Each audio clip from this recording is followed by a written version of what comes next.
كل شيء إذا ما تم نقصان فلا يغر بطيب العيش إنسان.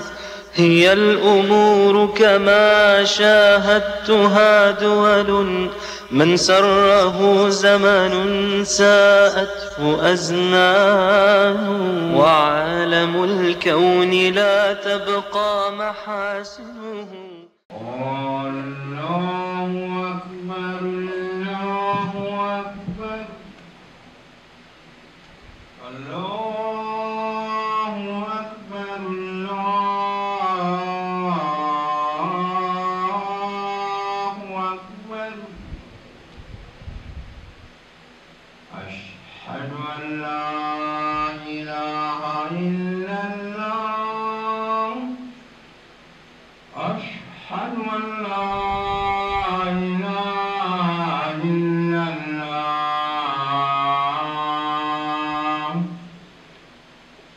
أشهد أن محمدا رسول الله. أشهد أن محمدا رسول الله.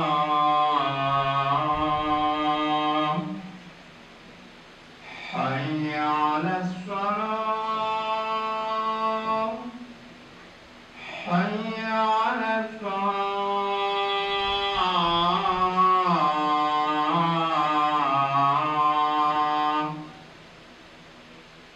حي على الفلاح. حي على الفلاح.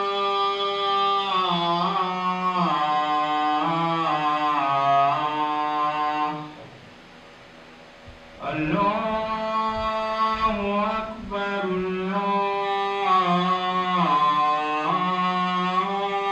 الله أكبر. لا إله إلا الله.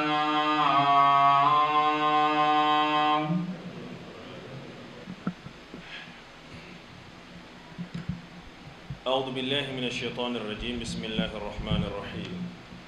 الحمد لله رب العالمين.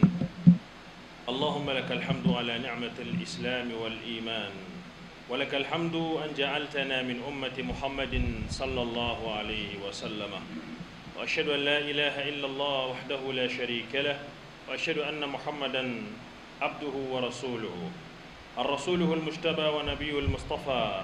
نشهد أنه بلغ الرسالة وأدى الأمانة ونصح الأمة. اللهم صل وسلم وبارك على محمد وعلى آله وأصحابه والتابعين ومن تبعهم بإحسان إلى يوم الدين. أما بعد، أيها المسلمون، فاتقوا الله تعالى وأطيعوه وخذوا بدينه كله واستسلموا لكل شريعته، فإن الانتقاء من شريعته ليس استسلاما، وإن الإعراض عن بعض دينه كالإعراض عن الدين كله. والشيطان يكفيه من العبد أن يرفض لله تعالى حكما واحدا أو يرد له فريضة واحدة أو يحلل محرما واحدا، لأن ذلك مثبت لتمرده وعدم انقياده وكاف في إيباقه وإهلاكه. قال تعالى: يا أيها الذين آمنوا ادخلوا في السلم كافة ولا تتبعوا خطوات الشيطان إنه لكم عدو مبين. ذكر بعض المفسرين أنها نزلت في بعض أحبار اليهود الذين أسلموا فأرادوا أن يبقوا شيئا من يهوديتهم ويجمعوا بينها وبين الإسلام، فأمرهم الله تعالى أن يدخلوا في الإسلام كله. أحبتي في الله، أعظم نعمة يهدي إليها الإنسان في الدنيا أن يرضى بالله تعالى ربا، فإنه إذا رضي بالله تعالى ربا اجتمع قلبه وأبصر طريقه وعلم دينه وعرف بدايته ونهايته وسعد بهذا الرضا في الدنيا والآخرة. فأما السعادة في الدنيا فمصداقها قول النبي صلى الله عليه وسلم: ذاق طعم الإيمان من رضي بالله ربا وبالإسلام دينا وبمحمد رسولا. رواه مسلم. ولا طعم في الدنيا أيها الأحبة ألذ من طعم الإيمان. وأما في الآخرة ففيه قول صلى الله عليه وسلم: ما من عبد مسلم يقول حين يصبح وحين يمسي 3 مرات: رضيت بالله ربا وبالإسلام دينا وبمحمد صلى الله عليه وسلم نبيا، إلا كان حقا على الله أن يرضيه يوم القيامة. رواه أحمد. أيها الأحبة، إنها منزلة عظيمة للمخلوق عند الخالق سبحانه وتعالى حين يرضى به ربه ويعلن ذلك، ولكنها ليست ادعاء أيها الأحبة بلا إثبات، ولا أقول بلا فعال. ولذلك كان عسيرا على أكثر الناس أن يبلغها، لأن تحقيقها يعني استسلاما كاملا لأمر الله تعالى ونهيه، وإذعان لشرعه، وطاعة لنبيه عليه الصلاة والسلام. فحين يعلن العبد أنه رضي بالله ربا، فإنه يعلن أنه رضي بكل ما يرضيه وجانب كل ما يسخطه. معاشر المسلمين، الرضا بالله ربا من أقسام الرضا الواجب كما سبق في خطبة الماضية. إن من أعظم مظاهر الرضا بالله إفراده سبحانه بأنواع عبوديته وألوهيته وتوحيده في أسمائه وصفاته، ولا تشرك معه أحدا في شيء من ذلك كله، وترضى بتدبيره فتنزل به حوائجك، وتطلب منه إصلاح دينك ودنياك، وأن تسخط عبادة لغير الله تعالى.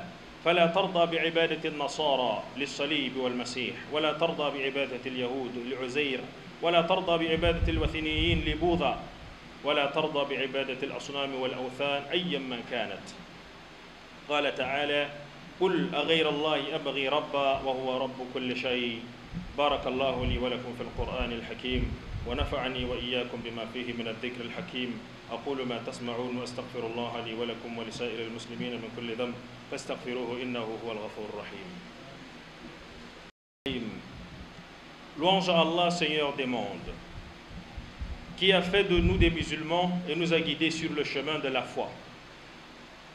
À lui revient toutes les louanges, qui a fait de nous les membres de la communauté de Muhammad sallallahu alayhi wa sallam, la plus grande des communautés au paradis. J'atteste qu'Allah Azza wa Jalla est l'unique Dieu qui mérite d'être adoré. Il est sans associé. Et j'atteste que Muhammad sallallahu alayhi wa sallam est son serviteur choisi et son messager envoyé vers l'humanité tout entière. Nous témoignons qu'il a transmis le message et il a remis fidèlement le dépôt, cette amana, et il a éclairé, conseillé la communauté de la meilleure des façons. Que la paix et la bénédiction d'Allah soient sur lui, sur sa noble famille et sur ses valeureux compagnons et sur tous ceux-là qui les suivent jusqu'au jour de compte. Suite à quoi, chers frères, serviteurs d'Allah, je vous recommande à vous et à moi-même la crainte d'Allah exaltée soit-il, en l'obéissant dans tous nos actes, en embrassant l'islam totalement, en se soumettant à ses lois sans trier ce qui nous arrange. Parce que vous savez, mes chers frères, ce qu'est devenu aujourd'hui la communauté, c'est que certains d'entre nous trient ce qui les arrange et ils font de cela leur islam. On ne peut pas accepter ou pratiquer certaines lois d'Allah et laisser d'autres. On ne doit pas également se détourner d'une obligation d'Allah Azza wa Jal, pouvant, n'est-ce pas, le faire. Ou bien choisir, comme on l'a dit tout à l'heure, rendre une chose licite pendant qu'elle est illicite, comme ceux-là qui ont pris l'usure aujourd'hui comme quelque chose de licite. Ceux-là qui ont innové dans la religion d'Allah avec des pratiques qu'on ne sait pas d'où ça vient, dans quels livres ils ont tiré, dans les deuils, dans les mariages, dans le veuvage en islam, et même dans le fait de donner les noms aux enfants. À l'époque du prophète sallallahu alayhi wa sallam, il y avait certains juifs qui s'étaient islamisés. En s'islamisant, ils avaient voulu garder certaines pratiques qu'ils faisaient dans leur judaïsme, dans leur tradition avant de devenir musulmans.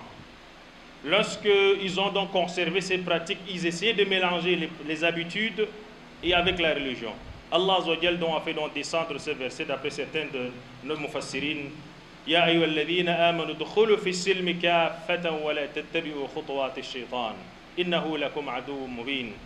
Allah dit: ô les croyants, entrez en plein dans l'islam et ne suivez point les pas du diable, car il est pour vous un ennemi déclaré. Vous savez, mes chers frères, comme on avait eu à épiloguer dans nos sermons passés, nous sommes dans un chapitre phare, un chapitre qui touche, n'est-ce pas, la foi en général en islam, de la tête jusqu'aux pieds, comme on l'a dit, la satisfaction, le contentement, ar-rida. Et on a dit que c'est une des descriptions d'Allah qu'Allah utilise pour décrire les gens du paradis. Lorsqu'Allah décrit le paradis, il utilise ce terme pour dire que non, ces gens, ils m'ont accepté à tous les niveaux, et moi également je les ai acceptés. Ils sont entrés dans l'islam totalement, sans garder leurs pratiques traditionnelles qui vont à l'encontre de l'islam, sans suivre leurs passions et leurs préceptes, leurs préjugés, leurs points de vue. Mais tout ce qu'ils ont fait, ils ont islamisé, c'est-à-dire tout ce qu'il y avait en eux, leur manière de penser, leur manière d'aimer, leur manière de juger, leur manière de se comporter, ils ont islamisé dans tous les domaines. Ceux-là, Allah Azza wa Jal dit, je les ai agréés, ils m'ont également agréé. Qu'Allah nous mette parmi ceux-là. Nous avons dit la dernière fois que l'agrément ou la satisfaction, n'est-ce pas, du serviteur envers Allah a plusieurs catégories. Nous avons cité la satisfaction obligatoire, ar-rida al-wajib. Nous avons cité la satisfaction, n'est-ce pas, mustahab, n'est-ce pas, qui est, n'est-ce pas, aimé. Également la satisfaction muharram, qui est interdite. Nous avons dit la dernière fois dans notre introduction que nous allons entrer, n'est-ce pas, dans les profondeurs, n'est-ce pas, de ce chapitre. Lorsque j'ai donc introduit avec cette histoire qui s'est passée à l'époque des Juifs, c'est parce qu'eux, ils se sont islamisés, mais ils ont gardé certaines de leurs habitudes qui n'étaient pas aimées en islam. Des habitudes qui étaient anti-islamiques. Comme aujourd'hui, vous allez constater, lorsque vous posez par exemple dans notre communauté des questions aux familles qui célèbrent des fêtes lorsque la femme fait ses 4 mois, 10 jours, vous vous demandez, mais achetez les pagnes, faites les réceptions, ça quitte de qui? Hier, il y a une femme, une grande dame qui m'appelle et me dit, Imam, on m'a invité pour aller prêcher à une cérémonie de fin de veuvage. J'ai dit, cérémonie de fin de veuvage? C'est encore quoi l'autre là? Elle dit non, c'est une cérémonie lorsque la femme fait 4 mois, 10 jours, on achète les pagnes, parce qu'il y a un autre qui se plaint, parce qu'on l'a appelé comme il est l'un des fils dans la famille, le papa est décédé, on l'a appelé pour acheter les pagnes des vœux, puisque le papa était décédé, il a laissé 3 femmes. On l'a donc appelé en tant que cadre ici à Douala, on lui a demandé d'acheter les pagnes, d'organiser la cérémonie, parce que les vœux vont accueillir les étrangers qui vont venir pendant cette cérémonie de fin de veuvage. Je lui ai dit, subhanallah, je lui ai dit, crains Allah, n'achète aucun pain. N'encourage pas cette bid'a, ça quitte de qui? Qui a enseigné cela? C'est pour cela que nous on a recommandé à cette maman, si tu vas aujourd'hui dans cette cérémonie, profite pour aller faire une bonne da'wah. Dis-leur que ça n'existe nulle part dans l'islam. Et qu'elle cesse que la communauté cesse, n'est-ce pas, d'innover dans l'islam, parce que nulle part dans les enseignements du prophète sallallahu alayhi wa sallam, qu'il y a une cérémonie de fin de veuvage. Jusqu'à aujourd'hui, on impose même un budget, des tenues. On demande à la femme de se laver à Maghrib de la veille. Elle fait un bain. Et avec ses habits qu'elle porte, je ne sais pas, il y a de ces pratiques, subhanallah. Ailleurs, on se lave de vendredi à vendredi lorsque la femme est en veuvage. Ici, chez nous, chez les musulmans. Ailleurs, c'est comme on donne à une femme un plat et une cuillère. Elle mange avec cela pendant 1 an. Chez les musulmans. Il y a de ces pratiques encore qui sont ancestrales, qui sont restées chez nous. Ben, on se demande, est-ce qu'on est entré totalement dans l'islam ou bien on a encore un pas dehors et un pas dedans? Lorsqu'on se dit musulman, comme ces Yahoud faisaient, ils ont voulu conserver certains de leurs rites, certains de leurs pratiques qui étaient anti-islamiques. Allah les a dit là, on ne fait pas à moitié avec Allah. Si tu es satisfait de ton islam, si tu es satisfait, n'est-ce pas, d'Allah, alors embrasse totalement. Alors si tu ne l'es pas, tu vas conserver toujours tes habitudes qui sont anti-islamiques. Et là, tu n'as pas accepté Allah sincèrement. Ni sa religion, ni son prophète Muhammad sallallahu alayhi wa sallam. C'est la raison pour laquelle nos savants ont dit parmi les plus grandes grâces qu'Allah accorde à son serviteur à la surface de la terre, c'est ce paradis, comme les savants ont appelé Jannatu fil ard, la satisfaction d'Allah Azzawajal. Lorsque tu acceptes Allah Azzawajal à 100%, fa subhanallah. À l'époque du prophète sallallahu alayhi wa sallam, le prophète a posé la question à Omar ibn al-Khattab, Ya Omar, est-ce que tu m'aimes plus que toi-même? Omar a dit, Na'am ya Rasulallah, je t'aime plus que moi-même. Pardon, il a commencé d'abord. Ya Omar, est-ce que tu m'aimes plus que ta richesse? Il a dit non, je t'aime plus que ta richesse. Je t'aime plus que ma richesse. Est-ce que tu m'aimes plus que tes enfants? Il a dit Naam, je t'aime plus que mes enfants, Ya Rasulallah. Mais est-ce que tu m'aimes plus que toi-même? Omar s'est tu. Quelques instants d'abord pour mieux réfléchir. Parce qu'en islam, lorsque tu veux répondre, il faut d'abord mieux réfléchir. Si tu dis que tu aimes le prophète plus que toi-même, ça veut dire beaucoup de choses. Ça implique beaucoup de choses et des sacrifices. Il est resté comme ça, il a réfléchi un bout de temps. Il est revenu et a dit, Ya Rasulallah, je t'aime plus que moi-même. Alors là, il a dit, alors là, tu atteins le niveau de la foi. Là, tu atteins, raditu billahi rabba wa bil islami dina wa bi Muhammadin sallallahu alayhi wa sallam rasula. Parce que tu seras prêt à tout pour le prophète, pour Allah azza wa jal. Et si le prophète se fâche contre toi, tu vas chercher à tout prix, à chercher, n'est-ce pas, la satisfaction du prophète sallallahu alayhi wa sallam. Parce que qui cherche la satisfaction du prophète, on va chercher la satisfaction de qui? D'Allah azza wa jal. Ma yuti ar-rasul faqad ata Allah. Et c'est comme ça que les sahaba ridwanullahi alayhim, lorsque le prophète, le hadith est rapporté dans le Sahih, un jour le prophète s'est levé en colère. Ils ont constaté la colère du prophète suite à une parole et des chuchotements qui se sont passés. Le prophète s'est levé, il a dit que celui-là qui veut demander quelque chose le demande maintenant. Il n'y a pas une chose que vous allez me demander sans que je ne vous informe. Ils ont constaté que le prophète était en colère. Omar ibn al-Khattab a plongé sur lui, il a arrêté les pieds du prophète sallallahu alayhi wa sallam en disant Radina billahi rabba wa bil islami dina wa bikum Muhammad sallallahu alayhi wa sallam rasula. Il ne faisait que réciter ça jusqu'à ce que le prophète se calme. Pourquoi? Parce qu'il savait que lorsque le prophète se met en colère, automatiquement c'est la colère de qui? D'Allah azza wa jal. Donc mes chers frères, aujourd'hui lorsqu'on essaie de voir ce qui se passe dans notre communauté, avec certaines pratiques que certains même, on ne sait pas, enseignants entre guillemets, partent cautionner cela. Vous savez, lorsqu'on commence avec les pareilles pratiques, vous savez, le prophète sallallahu alayhi wa sallam nous a dit qu'on va suivre la sunna des anciens là, shibran, jusqu'à ce que lorsqu'ils vont entrer dans le trou, on va les suivre. Et lorsqu'on permet donc ces pareilles bid'ah dans notre communauté, on n'est pas donc satisfait de la sunna du prophète sallallahu alayhi wa sallam, et par conséquent, on n'a pas accepté Allah à 100%. C'est la raison pour laquelle les savants ont dit, le prophète sallallahu alayhi wa sallam a donné deux hadiths. Lorsqu'il a parlé, n'est-ce pas, du jannat fil ard, il a dit, le prophète sallallahu alayhi wa sallam a dit dans le hadith qui est rapporté par Muslim, ne goûtera à la saveur de la foi que celui-là qui acceptera Allah comme Seigneur, et qui acceptera l'islam comme religion, et qui acceptera le prophète sallallahu alayhi wa sallam comme messager. Il a dit goûtera à la saveur. Et les savants disent qu'il n'y a pas meilleure saveur sur la terre que la saveur de quoi? Ta'am al-iman, la saveur de la foi. Donc pour donc dire que si tu veux vraiment goûter à la saveur, c'est-à-dire les jannat fil ard, il faut commencer par cela. Et pour cela, mes chers frères, il faut revoir votre vie entièrement, du début jusqu'à la fin, de votre chambre jusqu'à votre bureau, de votre chambre jusqu'à votre boutique. Regardez exactement ce que vous faites. Est-ce que c'est en conformité avec les enseignements du prophète sallallahu alayhi wa sallam? Si c'est le cas, walillah alhamd, vous êtes sur le chemin. Et le prophète sallallahu alayhi wa sallam de dire dans le deuxième hadith qui est rapporté par Ahmed, il dit, celui-là qui dit chaque jour, chaque matin et chaque soir, avec la langue et le cœur, parce que vous savez, les savants ont dit, le plus long voyage n'est pas de quitter du Cameroun peut-être à Alaska ou du Cameroun dans un bout du monde, non. Le plus long voyage, c'est le voyage de la langue au cœur. Ça veut dire que ce que tu dis là, ça soit en conformité avec ton cœur. Et c'est ça le plus long voyage. Parce que généralement, on dit des choses avec la langue, mais ça ne vient pas du cœur. C'est pour cela qu'ils ont dit, le prophète sallallahu alayhi wa sallam a dit, celui-là qui dit chaque matin et chaque soir, 3 fois, Raditu billahi rabba, wa bil islami dina, wa bi Muhammadin sallallahu alayhi wa sallam nabiyya. Il ne dit pas seulement avec la bouche, mais avec le cœur et les actes. Parce que dans chaque acte qu'il fait, il se soucie d'abord de qui? D'Allah azza wa jal. Dans chaque décision qu'il prend, il regarde est-ce que c'est en conformité avec les enseignements d'Allah et de la sunna du prophète sallallahu alayhi wa sallam. Si c'est le cas, il avance. Si ce n'est pas le cas, il fait marche arrière. Ses préceptes et ses principes, ses philosophies, ou je ne sais pas quoi, ce n'est pas ça, sa priorité. Parce que vous allez voir aujourd'hui, mes chers frères, comme je l'ai toujours dit ici, on a des personnes qui prennent des décisions aujourd'hui. Lorsqu'on leur dit ce que tu as appris, ce n'est pas en conformité avec l'islam, il te dit que vont penser les gens de moi.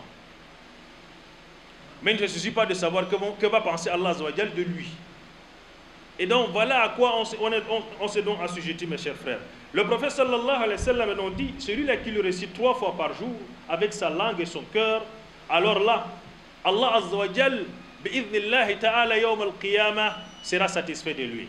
Ça veut dire que les deux satisfactions, si tu le fais sur la terre, il y a la satisfaction sur la terre, la satisfaction dans le jugement dernier. Cela dépend de ces termes-là, mes chers frères. 1. Tu acceptes Allah comme ton Seigneur. Ça veut dire que quoi? Les lois que tu aimes, c'est l'islam. Tout pour toi, c'est d'abord l'islam. Tu aimes, n'est-ce pas, la sunna du prophète sallallahu alayhi wa sallam dans ce que tu fais. Tu ne dénigres pas ça parce qu'il y a parmi nous ceux-là qui choisissent, ceux-là qui trient. Il dit que bon, moi je vais faire ça dans la prière. Mais chez moi, ce n'est pas le cas. Dans la nomination de mon enfant, ce n'est pas le cas. Dans ma vie avec ma conjointe, ce n'est pas le cas. Dans mon commerce, ce n'est pas le cas. Dans mes activités, ce n'est pas le cas. Je suis musulman à la mosquée, à la prière. Et pendant le ramadan, khalas. Là, tu as trié. Tu n'es pas à 100% dans l'islam. C'est la raison pour laquelle le prophète sallallahu alayhi wa sallam nous a mis en garde par rapport à cela. Mes chers frères, lorsqu'on dit qu'on a accepté Allah Azza wa Jal comme Seigneur, ça veut dire qu'on déteste tout ce qu'Allah Azza wa Jal déteste. On doit aimer ce qu'Allah Azza wa Jal aime. Il est inconcevable de trouver aujourd'hui un musulman qui dit Raditu billahi rabba wa bil islami dina wa bi Muhammad sallallahu alayhi wa sallam nabiyyan wa rasula. Il va s'asseoir à une chaise de communisme. Vous comprenez ce que je veux dire? On l'appelle, ok, viens là, il y a une cérémonie là, on veut que toi tu pries, tel pasteur prie, tel prêtre prie. Toi tu vas dire Allahu Ahad, l'autre va se dire au nom de ceci et de ceci et de ceci. Moi je ne peux pas prononcer ça sur les bimba. Vous comprenez un peu bien? Il est inconcevable que tu vois un musulman, il dit les musulmans, et lorsqu'il cherche dans le titre de chaufferie, vous savez, il y a souvent les notabilités.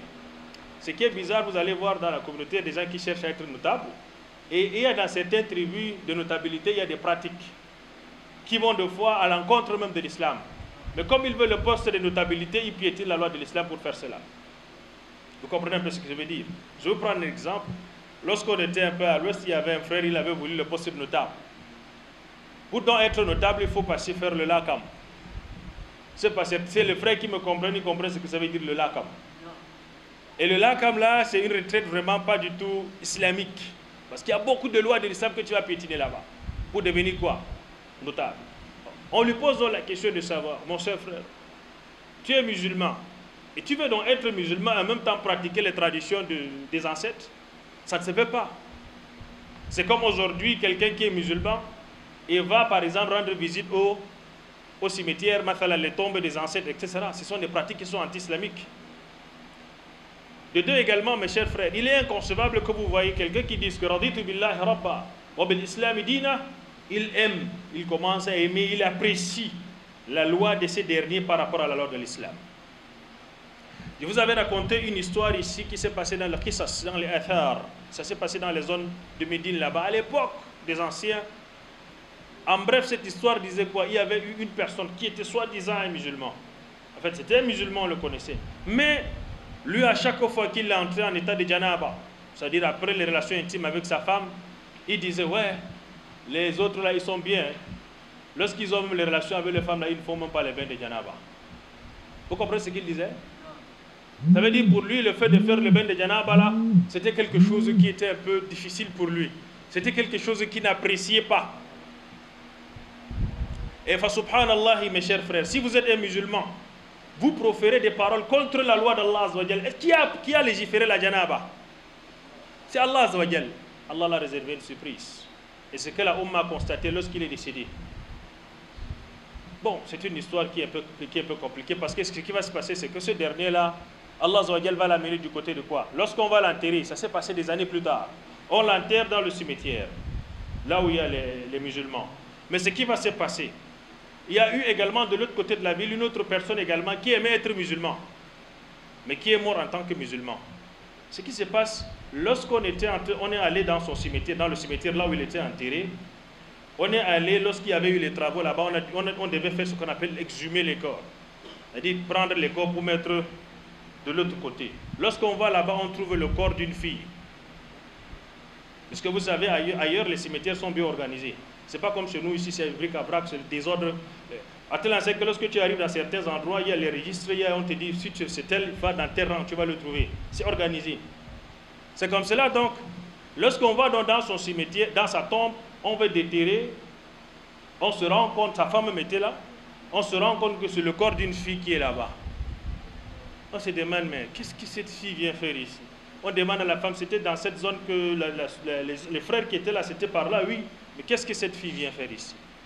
En se renseignant, on se retrouve compte que la fille était de l'autre côté. C'était une fille à la base chrétienne, qu'on connaissait qu'elle était quoi? Chrétienne. Mais on s'est rendu compte, on est allé trouver ses parents pour les poser les questions. Sa maman avait dit qu'elle avait toujours souhaité mourir musulmane. Et c'est comme ça qu'Allah l'a fait mourir musulmane, l'a amené à la tombe de ce dernier. Et lorsqu'on a déterré la tombe de cette fille qu'on disait chrétienne, on l'a trouvé qui? Le frère musulman là-bas. C'est une histoire qui s'est passée à Médine et c'était parlé les gharaib, les ajaib. C'est-à-dire que lorsque tu te retrouves en train de décrier la religion d'Allah, à commencer à mépriser certaines lois d'Allah, attention. Et si tu te dis musulman, tu dois aimer à 100% toute la loi d'Allah, sans choisir, sans trier. Et même si tu ne peux pas pratiquer, ne te mets pas à critiquer ceux qui le font. Sinon, tu risquerais de te retrouver dans la colère d'Allah. C'est la raison pour laquelle, dans les exemples que j'avais promis raconter, dans les récits, j'avais promis raconter du début, n'est-ce pas, de la satisfaction avec le prophète sallallahu alayhi wa sallam. J'ai voulu d'abord comme exemple prendre l'histoire du voyage du prophète à Taïf. Vous savez, le prophète sallallahu alayhi wa sallam, après la perte de deux personnes, on les appelle les piliers du prophète à l'époque, à la Mecque, Abu Talib, son oncle, et Khadija, son épouse, le prophète s'est retrouvé dans cette année triste, comme on a appelé l'année triste du prophète sallallahu alayhi wa sallam. Le prophète donc décide, après quelques mois, d'aller à Taïf, dans la famille des Bani Thaqif, pour aller, n'est-ce pas, rechercher quelques soutiens. Il arrive donc chez les trois frères, n'est-ce pas, qui étaient là-bas. Il va donc les rencontrer pour les enfants d'Amr ibn Umayr, pour ceux qui étaient des chefs, pour les expliquer son problème et les appeler à aider l'islam et à soutenir, n'est-ce pas, la religion d'Allah contre les opposants qui sont les propres frères du prophète sallallahu alayhi wa sallam à la Mecque. Et comme ces derniers étaient déjà informés par les Quraysh par rapport à l'arrivée du prophète, ils n'ont pas bien accueilli le prophète sallallahu alayhi wa sallam. Ils ont avancé des propos qui étaient, n'est-ce pas, des propos, n'est-ce pas, très très malsains. Mais le prophète sallallahu alayhi wa sallam les a demandé de garder cette entrevue entre lui et ces derniers. Mais ils n'ont pas gardé. Ça ne suffisait pas, ils ont monté les personnes pour lancer, n'est-ce pas, les cailloux sur le prophète sallallahu alayhi wa sallam qui était accompagné avec Zayd ben Harith. Il essaie de s'efforcer pour couvrir le prophète sallallahu alayhi wa sallam. Lui-même, il a reçu les cailloux au niveau de sa tête. Le prophète également a été blessé. Et c'est comme ça que le prophète sallallahu alayhi wa sallam s'oriente vers la demeure, n'est-ce pas, des enfants de Rabi'a. Il va donc là-bas, il s'assoit à l'ombre, n'est-ce pas, d'un dattier là-bas.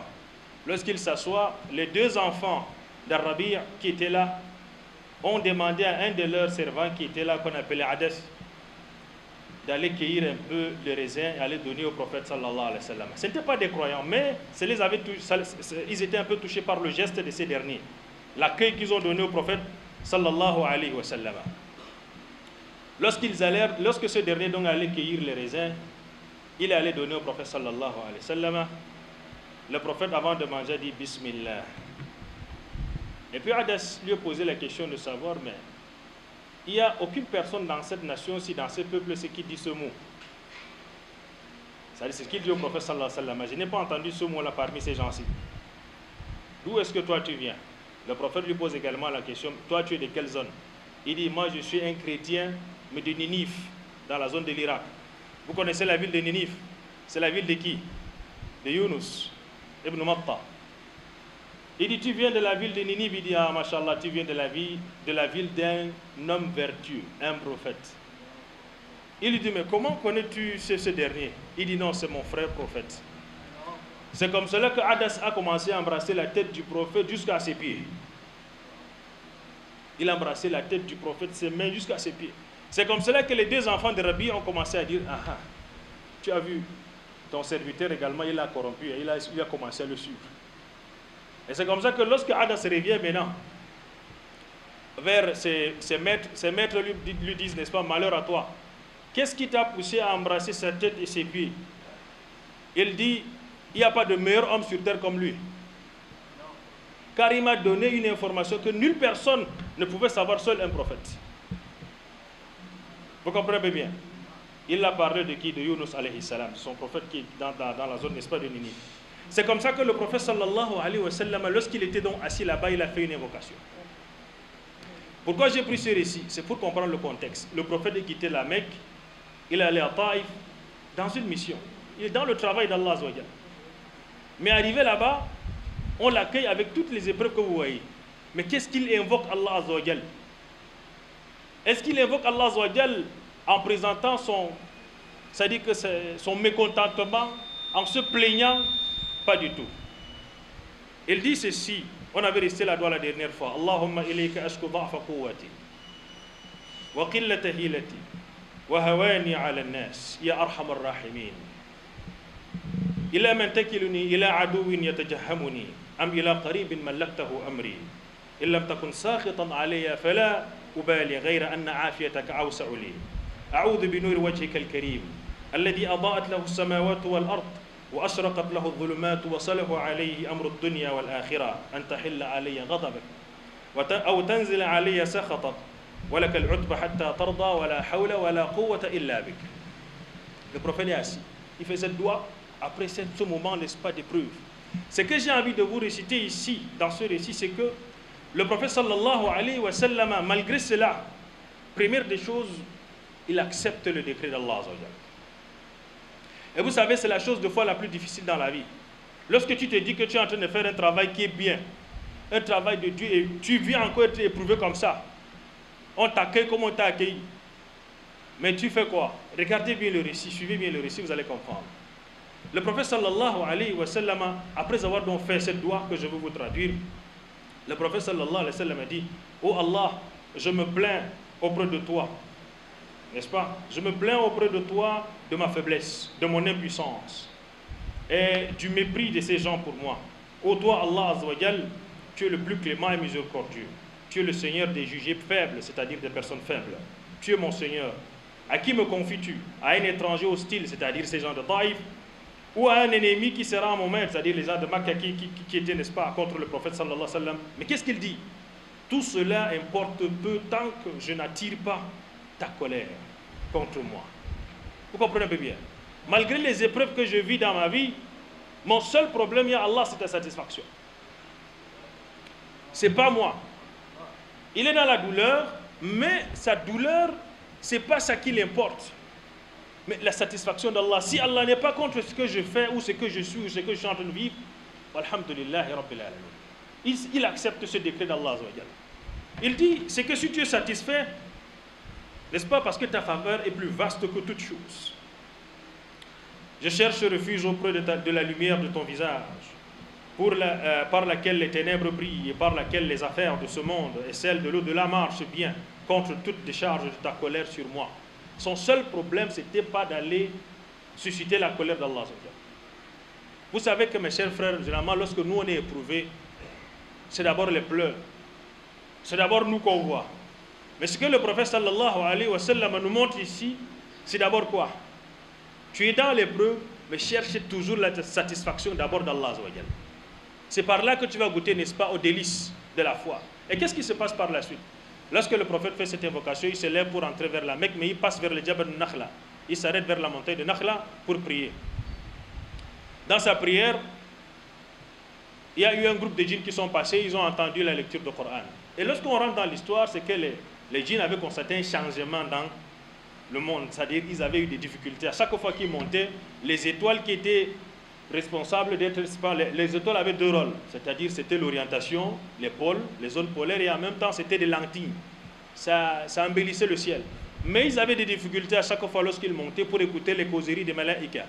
Il y avait les fusils, c'est-à-dire que les missiles, c'est-à-dire c'était quoi? Les étoiles qui les suivaient, c'était transformé en missiles. Et puis on les avait demandé donc de se balader. Iblis les avait demandé, essayez de parcourir la terre, il y a quelque chose qui doit se passer. C'est comme cela, lorsqu'ils arrivent à la Mecque, plus précisément à ce niveau de Jabal Nakhla, ils écoutent le prophète sallallahu alayhi wa sallam en train de réciter le Coran. Et Allah va révéler ça au prophète plus loin. وَإِذْ صَرَفْنَا إِلَيْكَ نَفَرًا مِنَ الْجِنِّ يَسْتَمِعُونَ الْقُرْآنَ فَلَمَّا حَضَرُوا قَالُوا أَنصِتُوا قُلْ أُوحِيَ إِلَيَّ أَنَّهُ اسْتَمَعَ نَفَرٌ مِنَ الْجِنِّ فَقَالُوا إِنَّا سَمِعْنَا قُرْآنًا عَجَبًا. Après dans la prière, le prophète sallallahu alayhi wa sallam, en continuant son voyage, Jibril le rencontre, alayhi salam, avec l'ange des montagnes. Jibril fait la salam au prophète sallallahu alayhi wa sallam en lui disant: Ya Muhammad, Allah m'a envoyé avec l'ange des collines, des montagnes.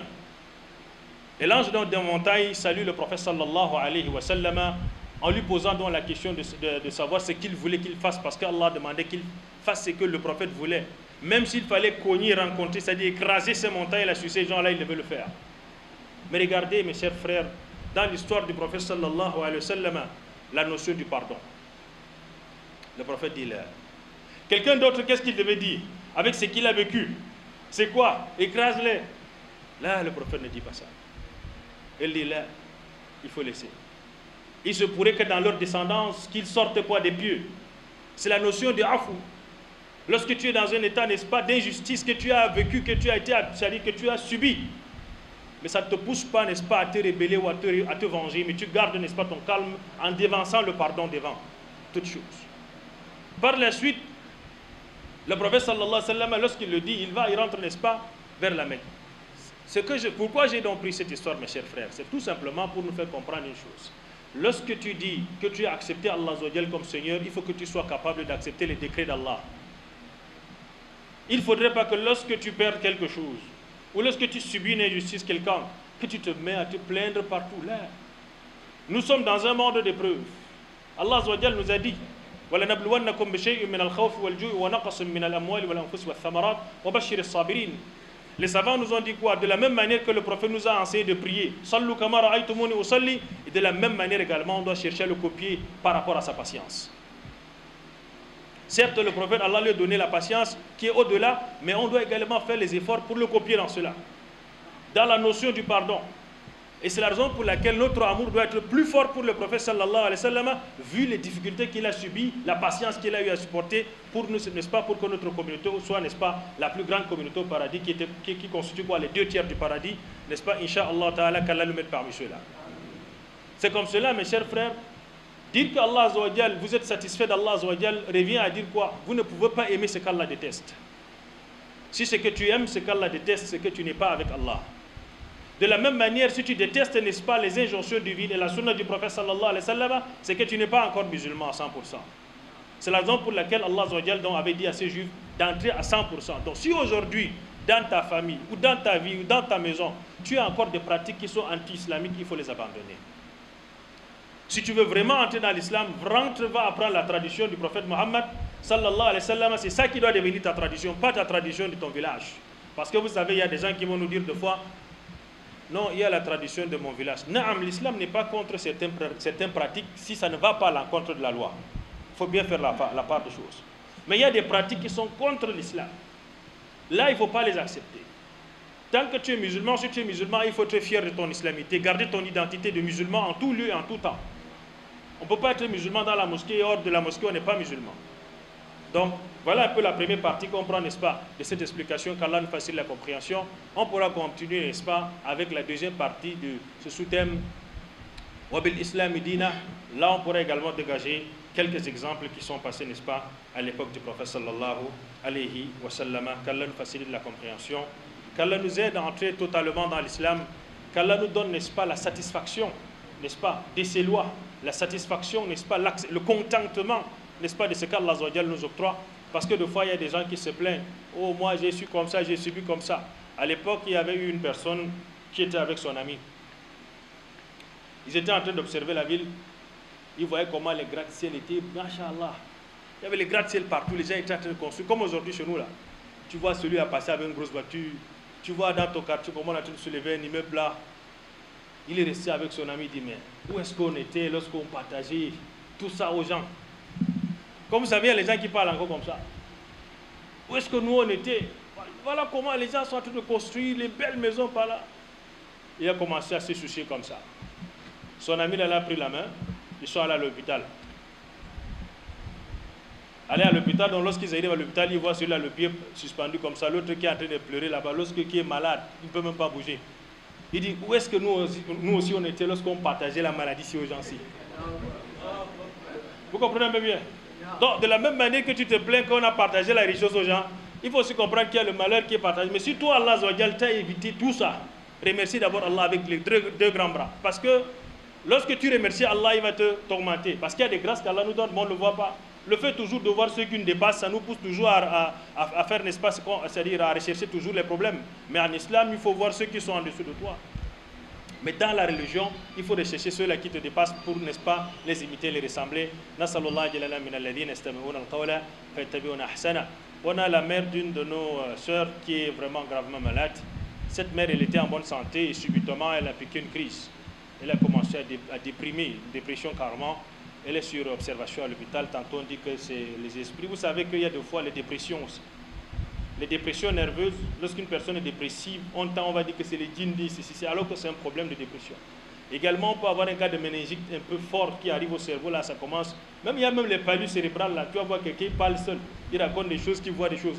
Mais comme nous aujourd'hui, tout ce qu'on voit c'est les djinns, ils sont devenus le sujet de toutes nos causeries, alors que ça ne devrait pas être comme ça.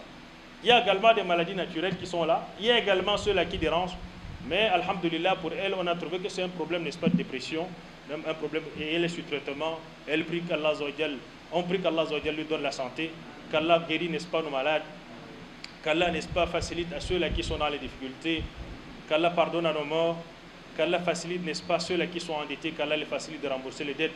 Comme je le dis chaque fois, les dettes, ce n'est pas une bonne chose. Car vous savez bien l'histoire, le prophète, ne priez pas sur les endettés, parce que la dette, ce n'est pas une bonne chose, qu'Allah nous aide à les rembourser. Qu'Allah pardonne à nos morts, qu'Allah nous donne une bonne fin.